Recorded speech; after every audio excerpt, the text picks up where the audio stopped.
और बांग्ला आस्था के साथ भी खिलवाड़ किया। भारतीय जनता पार्टी आपसे कहने के लिए आई है कि भाजपा जो कहती है सो करके दिखाती है, और मैं तो आपसे यही कहने के लिए आया हूं। आपको उदाहरण देने की आवश्यकता नहीं, इसमें बहुत सारे लोग उत्तर प्रदेश बिहार से हैं। और भाइयों बहनों,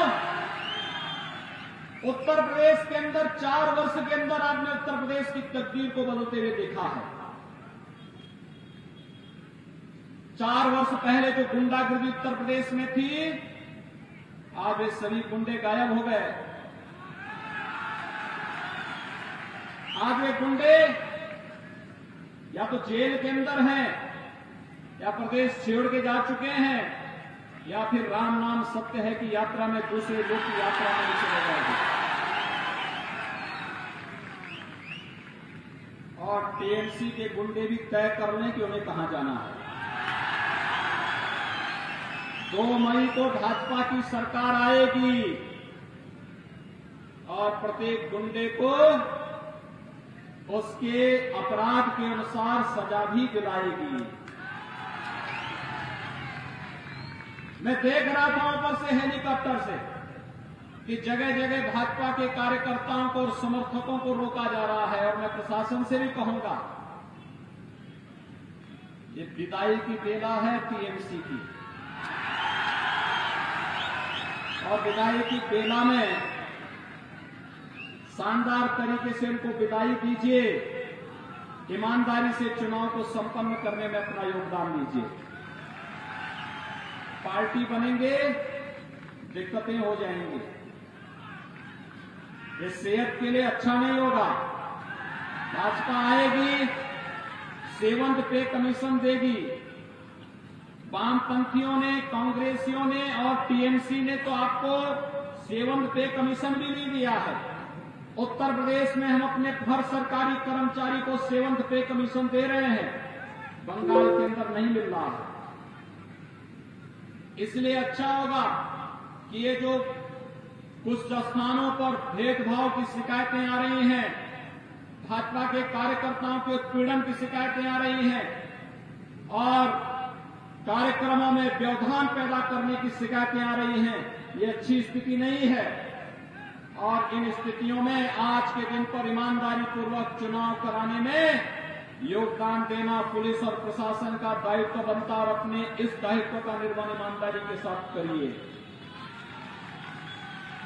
अन्यथा लोकतंत्र की मालिक जनता होती है, जनता अपना फैसला सुना चुकी है 2 चरणों के चुनाव के माध्यम से। भारतीय जनता पार्टी को बंगाल के अंदर आने में कोई रोक नहीं सकता। बंगाल ने प्रधानमंत्री मोदी जी के विजन को स्वीकारा है, और उन्होंने पिछले 6 वर्षों के अंदर प्रधानमंत्री मोदी जी के नेतृत्व में देश के अंदर चल रहे विकास के कार्यों को पूरे देश में बड़े गौरव के साथ स्वीकारा है। हर व्यक्ति जानता है मोदी जी ने देश को विकास का एक एजेंडा दिया, देश की आस्था को सम्मान दिया, वैश्विक मंच पर प्रत्येक भारत को गर्व के साथ भारतीय होने का गौरव की अनुभूति कराने का जो गौरव प्रदान किया प्रधानमंत्री मोदी जी ने किया है। और इसलिए बंगाल का हर नौजवान, हर किसान, हर माताएं बहनें अब प्रधानमंत्री मोदी जी के साथ खड़ा है, और उनके विजन के अनुसार भारतीय जनता पार्टी को समर्थन करना चाहता है। आज तो ममता दीदी हार स्वीकार स्वयं कर चुकी है। नंदीग्राम चुनाव के दिन आपने देखा होगा, वो एक ही बूथ में 2 घंटे बैठी गए। एक मुख्यमंत्री पद का दावेदार, सिटिंग मुख्यमंत्री, एक बूथ पर 2 घंटे बैठ जाए, इसको आप क्या कहते हैं? उन्होंने अपनी हार स्वीकार कर दी। अच्छा है, ईमानदारी से हार स्वीकार कर। और उसके बाद जब इनको कुछ नहीं मिलता है तो ये अपना गुस्सा, अपनी कमियों और अपने कारनामों का गुस्सा ईवीएम मशीन पे फोड़ते हैं। यानी ये लोग उस ईवीएम से जीतेंगे तो ईवीएम त्वमेव माता हो जाता, त्वमेव माता च पिता त्वमेव हो जाता है, और अपने कारनामों से हार जाएं तो फिर उसी ईवीएम को कोसते हैं, उसी को गाली देते हैं। वैसे गाली देते हैं जैसे राहुल गांधी इस समय दे रहे हैं। आपने देखा होगा ना, अमेठी की जनता ने उन्हें 4 बार उस पूरी खानदान को प्रधानमंत्री पद तक पहुंचाया, लेकिन उन्होंने हमेशा उत्तर प्रदेश की और अमेठी की उपेक्षा की। जब अमेठी की जनता ने उन्हें सबक सिखा दिया, भगा दिया वहां से हरा करके, तब वो गाली देते हैं उत्तर प्रदेश की जनता को, बंगाल की जनता को भी गाली देते हैं, और भारत के बाहर जाते हैं तो भारत की जनता को भी गाली देते हैं। यही स्थिति है इन सभी राजनीतिक दलों की। जो लोग आज ईवीएम पे अपना गुस्सा खोल रहे हैं, लेकिन अपने कारनामों को नहीं देखते कि जब इन्हें सत्ता मिली थी तब गांव के लिए, गरीब के लिए, किसान के लिए, नौजवान के लिए, महिलाओं के लिए इन्होंने कुछ नहीं किया, देश की सुरक्षा के लिए कुछ नहीं किया, और भारत की आस्था को सम्मान देने के लिए भी कुछ नहीं किया। जब भारत की आस्थावान जनता, भारत की सुरक्षा के लिए प्रतिबद्ध जनता, विकास के लिए एक नए विजन के साथ कार्य करने वाली जनता जब अंगड़ाई लेती है और इन्हें सबक सिखाती है, तब ये ईवीएम मशीन पर अपना गुस्सा फोड़ना शुरू कर देते हैं। भाइयों बहनों, आपको उसकी चिंता नहीं करनी है। उनकी प्रवृत्ति है, उनकी प्रवृत्ति है। उनको जो करना था वो कर चुके, अब आपको जो करना है उसके लिए आह्वान करने के लिए ही तो हम लोग आपके बीच आए हैं।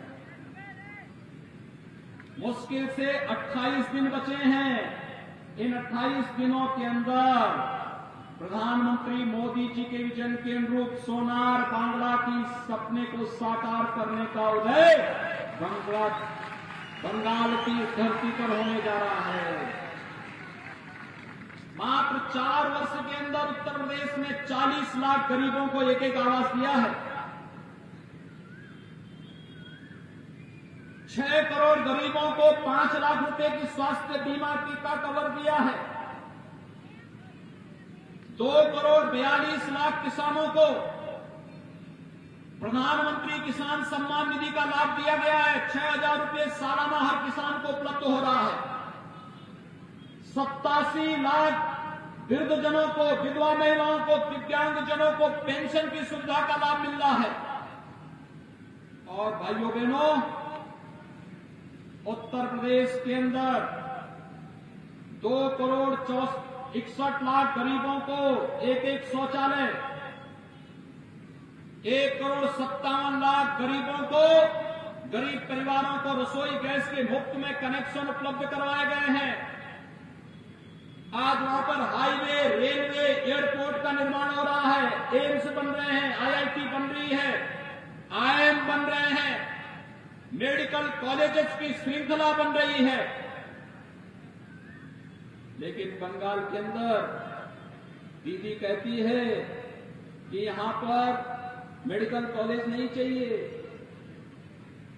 यहां एयरपोर्ट भी नहीं चाहिए, यहां किसानों को किसान सम्मान निधि का लाभ नहीं देना चाहिए। दीदी यहां पर गरीबों को आयुष्मान भारत की 5 लाख रुपए की सालाना स्वास्थ्य बीमा का कवर भी नहीं देती है। गरीबों को प्रधानमंत्री आवास नहीं देने देती है। विकास का कोई कार्य नहीं होने देना चाहती है। इनका विकास, दीदी का विकास तो केवल भतीजे के विकास तक सीमित हो गया है। उससे ऊपर नहीं सोचे, उससे आगे नहीं जाना चाहते हैं। उनकी सहानुभूति यहां के नौजवानों के साथ नहीं है, किसानों के साथ नहीं है। 10 वर्ष में एक भी उद्योग बंगाल के अंदर नहीं लगा है। भाइयों बहनों, उत्तर प्रदेश में हम लोगों ने 4 वर्ष में 4 लाख नौजवानों को सरकारी नौकरी दी। 1.5 करोड़ नौजवानों को जो निजी निवेश उत्तर प्रदेश के अंदर करवाया गया, उसमें नौकरी दी और लाखों नौजवानों को अन्य रोजगार उपलब्ध करवाने का कार्य किया गया। ये काम बंगाल के अंदर भी हो सकता था। बंगाल के नौजवानों में बुद्धिमत्ता है। बंगाल भारत की बौद्धिक संपदा का केंद्र बिंदु रहा है। भारत को राष्ट्रगान और राष्ट्रगीत देने वाला बंगाल, क्रांतिकारियों के फौज देने वाला बंगाल, आध्यात्मिक गुरुओं की परंपरा को आगे बढ़ाने वाला बंगाल आज हिंसा, अराजकता, भ्रष्टाचार की चपेट में क्यों आया है? ये चुनाव इसके लिए हमें सोचने के लिए मजबूर करता है। और इसलिए भाइयों बहनों, परिवर्तन आज की आवश्यकता है। बंगाल के अंदर परिवर्तन आज की आवश्यकता है और इस आवश्यकता के लिए आप सबका आह्वान करने के लिए मैं स्वयं इस चंदन नगर में आपके बीच में उपस्थित हुआ हूं।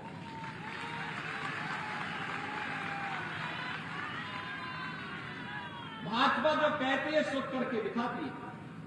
आपने देखा होगा, बंगाल की धरती पर पैदा हुए थे डॉक्टर श्यामा प्रसाद मुखर्जी। सबसे कम उम्र में कोलकाता विश्वविद्यालय के कुलपति बने थे। 1952 में जब कांग्रेस ने देश के अंदर आतंकवाद की जड़ आर्टिकल 370 को देश के संविधान में धोखे से डालने का प्रयास किया, धोखे से डाला था, तब सबसे पहला विरोध अगर किसी ने किया था, डॉक्टर श्यामा प्रसाद मुखर्जी जी ने किया था। उन्होंने उस समय नारा दिया था, एक देश में दो प्रधान, दो विधान, दो निशान नहीं चलेंगे। आपने देखा होगा, श्यामा प्रसाद मुखर्जी ने 1952 में जो बात कही थी, कश्मीर एक समय में आतंकवाद का गढ़ बन गया था। लेकिन हम सब आभारी हैं प्रधानमंत्री मोदी जी और गृह मंत्री अमित शाह जी के, जिन्होंने कश्मीर से आर्टिकल 370 को सदैव के लिए समाप्त करके एक भारत श्रेष्ठ भारत की परिकल्पना को साकार किया है। आज कांग्रेस ने आपको एक अधिकार से वंचित किया था कि अगर चंदन नगर और कोलकाता का कोई नौजवान अगर अपने लिए संपत्ति खरीदने के लिए, मकान खरीदने के लिए जम्मू कश्मीर में सर्विस कर रहा है, वहां मकान और आवास बनाना चाहता था, इससे पहले नहीं बना सकता था। आज प्रधानमंत्री मोदी जी ने आपको अधिकार दे दिया है कि आप जाकर के जम्मू कश्मीर के अंदर भी बंगाल का नौजवान भी जाकर के जमीन और मकान बना सकता है, खरीद के रह सकता है।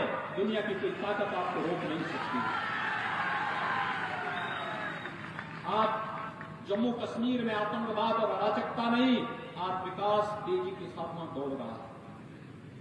लोकतंत्र वहां पर एक बार फिर से नए विश्वास के साथ आगे बढ़ता हुआ दिखाई दे रहा है। और भाइयों बहनों, मैं लोकसभा चुनाव में भी आया था बंगाल के अंदर, और तब बंगाल के अंदर एक नारा गूंजता था।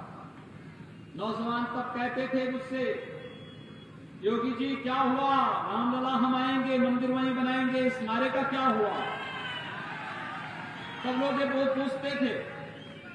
देखिए, उत्तर प्रदेश और देश के अंदर भाजपा की सरकार है, तो हम लोगों ने क्या किया, डबल इंजन की तरह गरीबों को, और वहां के उत्तर प्रदेश और जहां जहां भाजपा की सरकार है वहां पर दोनों सरकारें मिलकर के गरीब कल्याण का काम कर रही हैं, विकास का कार्य कर रही हैं, इंफ्रास्ट्रक्चर डेवलपमेंट का काम भी कर रही हैं और राष्ट्र का भी सम्मान दे रही है। यहां पर सदियों से चल रही जगदात्री माता की उपासना और पूजा को टीएमसी के गुंडों ने रुकवाने का प्रयास किया था, उन्होंने रोका था। लेकिन उत्तर प्रदेश में और केंद्र में भाजपा की सरकार है। उत्तर प्रदेश में कांवड़ यात्रा को कोई रोक नहीं सकता, दुर्गा पूजा को कोई रोक नहीं सकता, रामलीलाओं की परंपराओं को कोई रोक नहीं सकता। और साथ साथ हम तो अब अयोध्या में भगवान राम का भव्य मंदिर निर्माण का कार्य भी आगे बढ़ा चुके हैं। अब अयोध्या में 500 वर्षों से जो लोगों की तमन्ना थी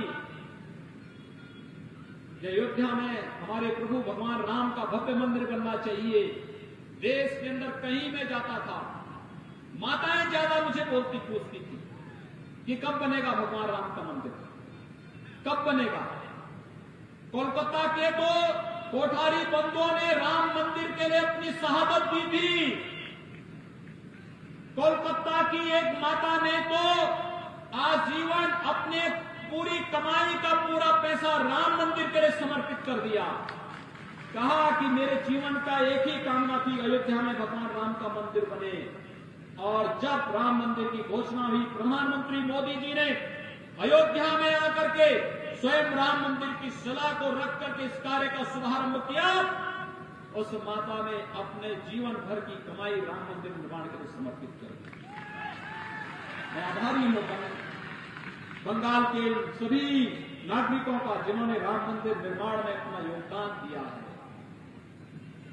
मैं विनम्र श्रद्धांजलि देता हूं उन सभी नागरिकों को, उन क्रांतिकारियों को और उन युवाओं के प्रति भी जिन्होंने अपनी पूरी की पूरी जवानी राम मंदिर के लिए समर्पित करके राम मंदिर निर्माण के आंदोलन में अपने आप को बलिदान किया था। उन क्रांतिकारियों को जिन्होंने देश की स्वाधीनता आंदोलन के साथ जुड़ करके भारत को स्वाधीन कराने में अपना योगदान दिया था। और चंदन नगर तो जीता जागता उदाहरण है इस बात का।